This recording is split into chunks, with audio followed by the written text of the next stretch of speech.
The following is brought to you by Bleacher Report. If you guys want to check out my live post-game reaction show, make sure to have the Bleacher Report app downloaded and ready to fire up right after the game. You'll find me in the Chargers section. Bolt up.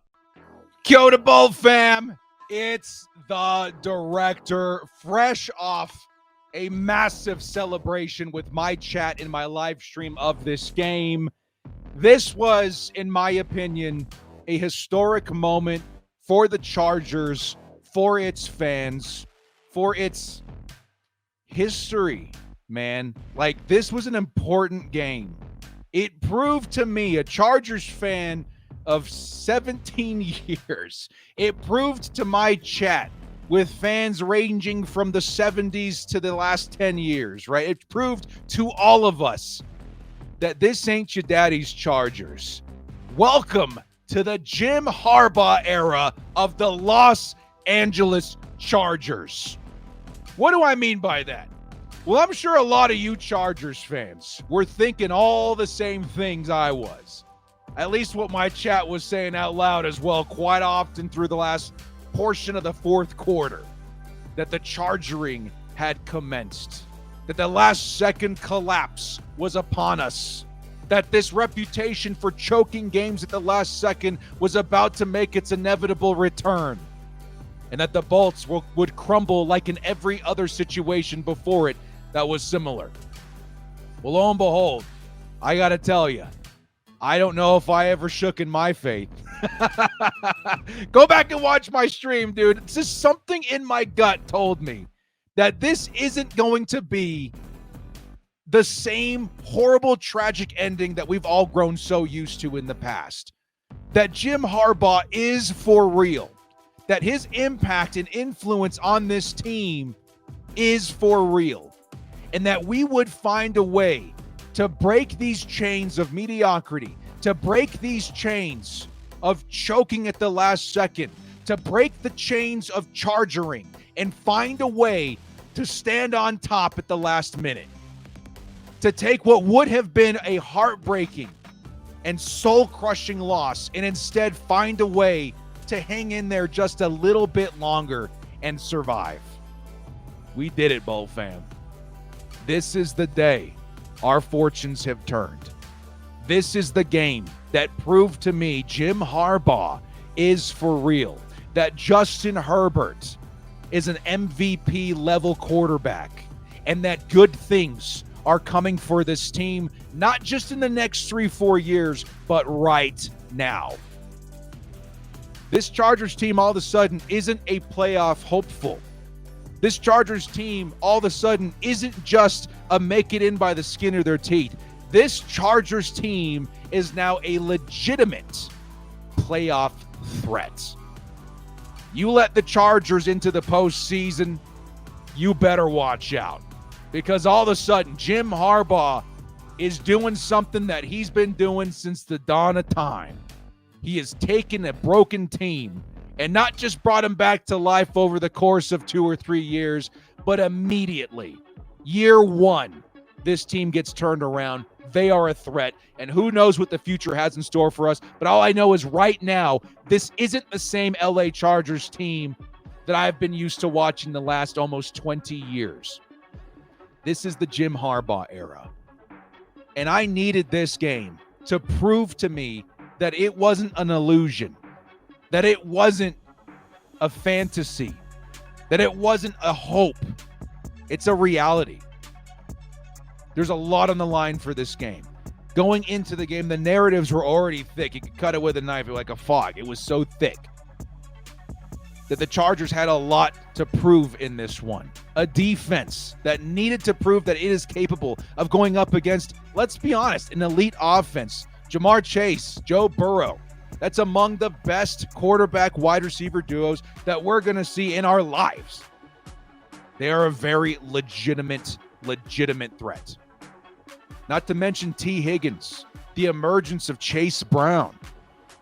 This defense needed to prove that they could hold it down.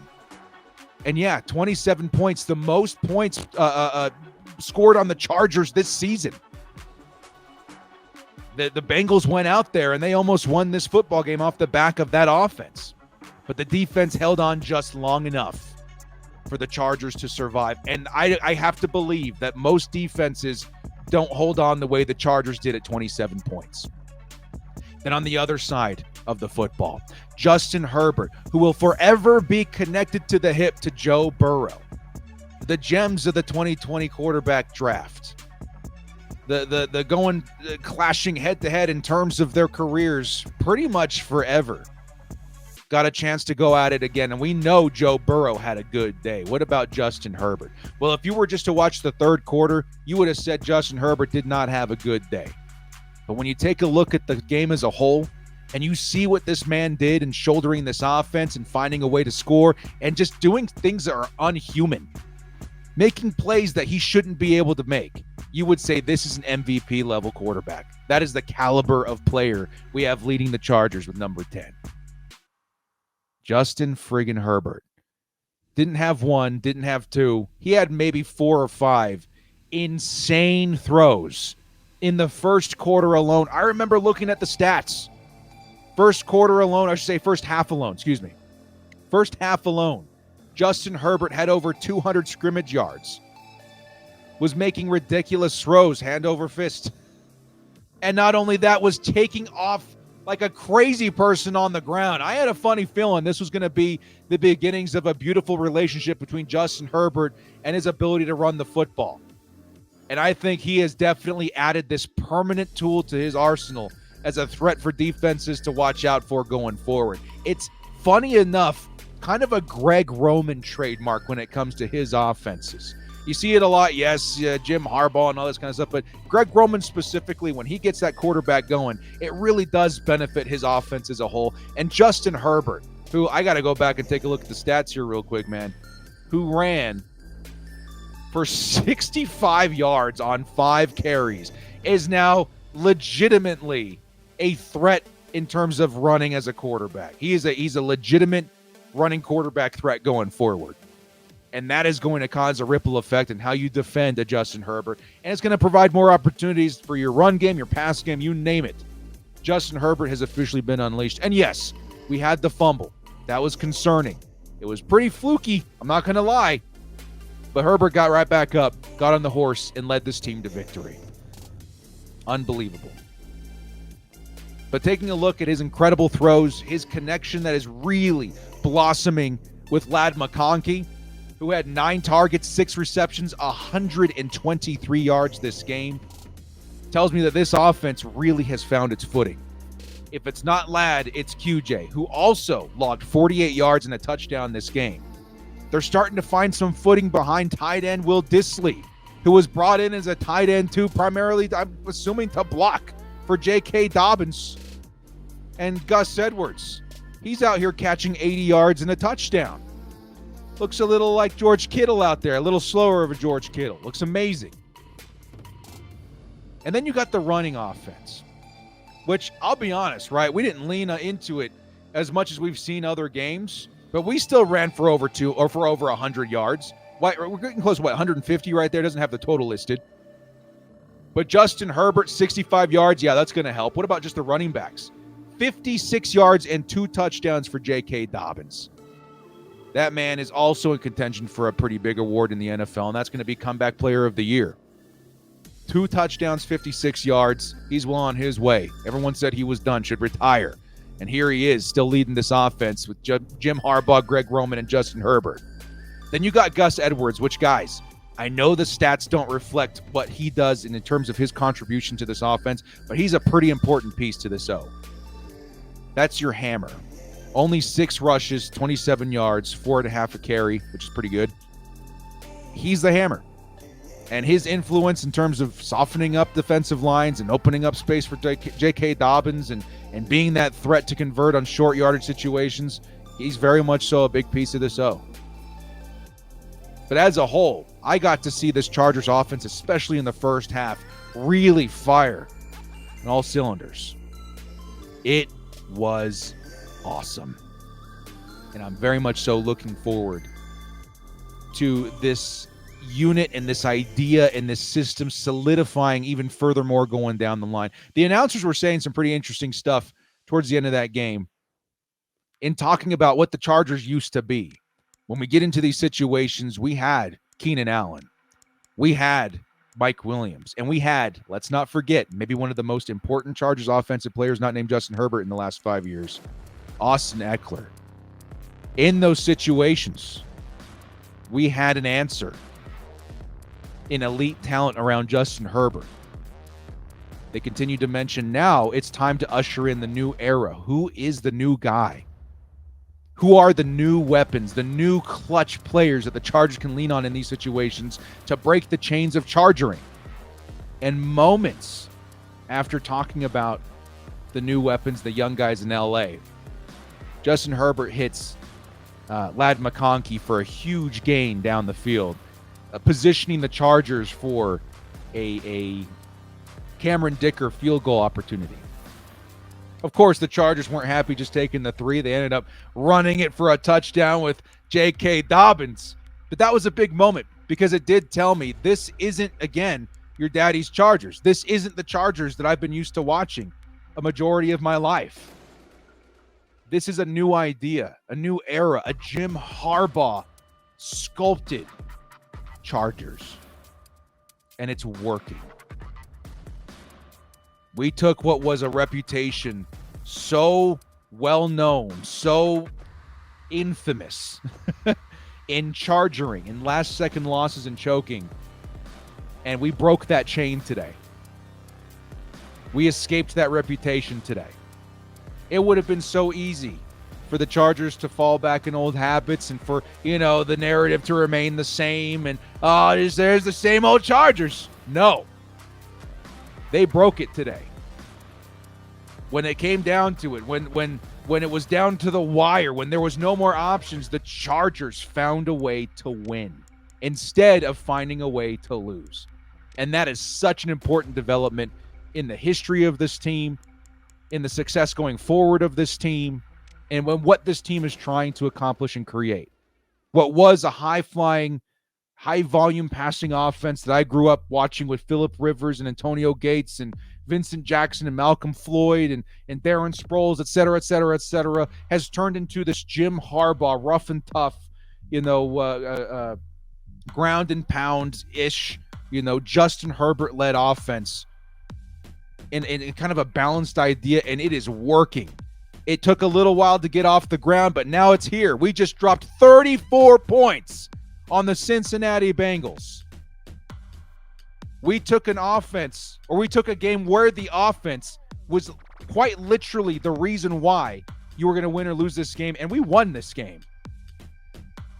Despite a lot of wackiness going on with the refs, I'm going to say that right now too. The Chargers stood above all of that and grabbed the dub. I was stressed out to hell and back in the fourth quarter, just like everybody else. We were all reliving the same horrors. You guys know that meme of the guy, in war, he's just kind of staring at the camera and there's like the chaos going on behind him. We were all feeling that meme. And the Chargers were able to stand above it and overcome it. And that's a big moment for me. That is a big moment for me as a Chargers fan. I celebrated, an extra 5 minutes or so after the game with my chat because we all realized just how big of a moment this was for our football team. There are moments where you understand that real change has arrived and real habits have been broken and formed and success is finally here. You see it all over Jim Harbaugh's resume with Stanford, San Diego, San Francisco, the Niners, and of course Michigan. And there's those moments where you're like, holy cow, I think this is for real. The Chargers just had that moment.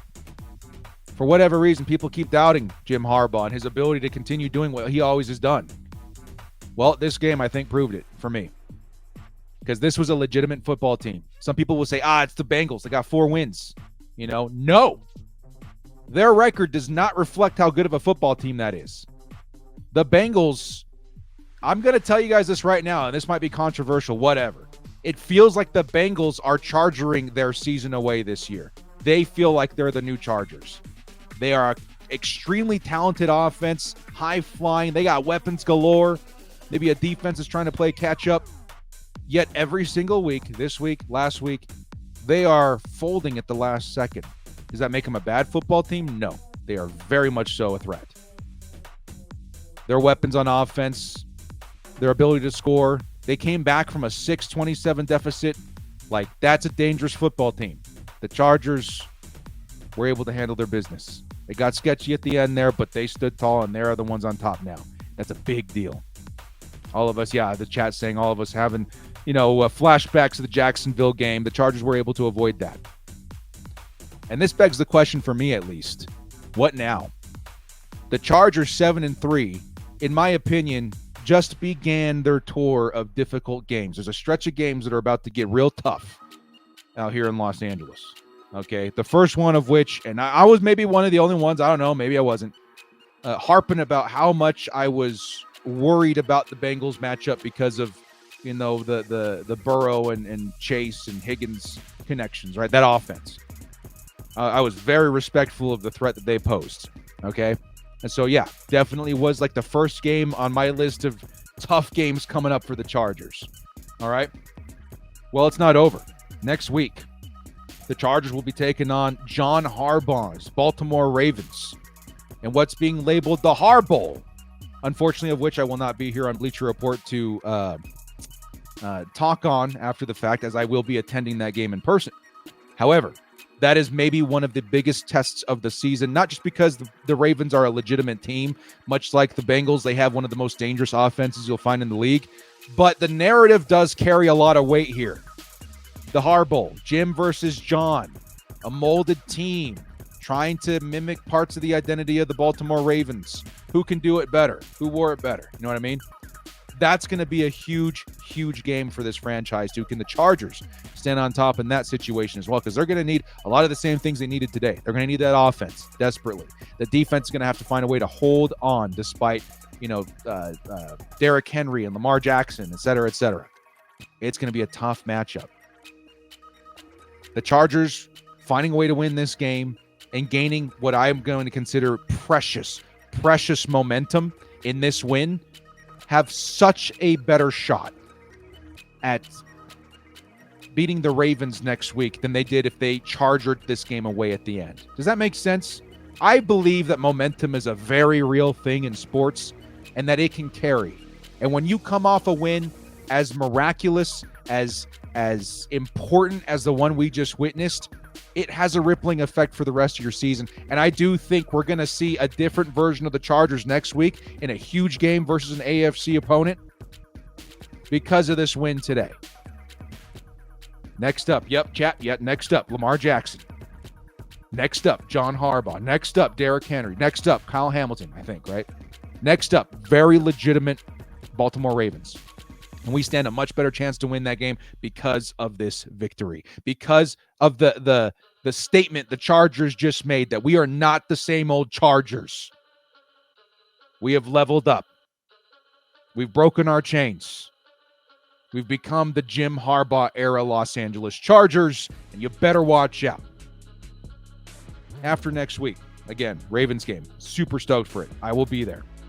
We got the Falcons, who maybe not the most threatening team on the docket, right? I think that we stand a pretty good chance against them. They just got walloped by the Broncos. But it's what's after that, too, that I'm like, we got to continue the momentum. Kansas City Chiefs. Beginning of the season. This was my prediction. Whether it's true or not, we'll have to wait and see. I predicted that the Chargers lose their first matchup as they try to figure out who they are as a team. Even if it's in Los Angeles, whatever. They ended up almost winning that game. Very close. It was 17 to 10 or something? I don't remember. It was within one score, right? That was back when the Chargers were still crawling, not walking, right? They didn't know what they were yet. My prediction was that after the midpoint of the season, the Bolts would be a completely different team. They're going to know what they are. They're going to be a dangerous squad, and that we have as good a chance as anybody to walk in to Arrowhead, into the Chiefs Stadium, and win in their dojo. I still believe that, and I believe it so much more now after this victory.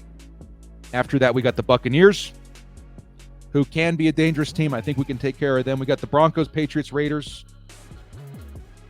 I think at this point, if you don't believe the Chargers are a 10-digit win, or a double-digit win team, I think you're crazy. I think this Chargers team, bare minimum, is a 10-11 win team. Probably even more, if I'm being honest, at this point. A legitimate playoff threat. And with the schedule that, let's be honest, you got the Ravens, you got the Chiefs. Outside of that, a lot of winnable matchups there. A great schedule going forward. Watch out for these Los Angeles Chargers. They didn't just prove with this game that they can go out there and beat up on, smaller, less threatening teams. They proved that they can go in there and shut down Joe Burrow, score on a pretty decent defense, and keep up with the powerhouse offense of the Cincinnati Bengals. This team is for real. You heard it here. You've heard it on my channel all season long. Of course, I'm going to be a Chargers optimist being such a diehard fan. I don't care.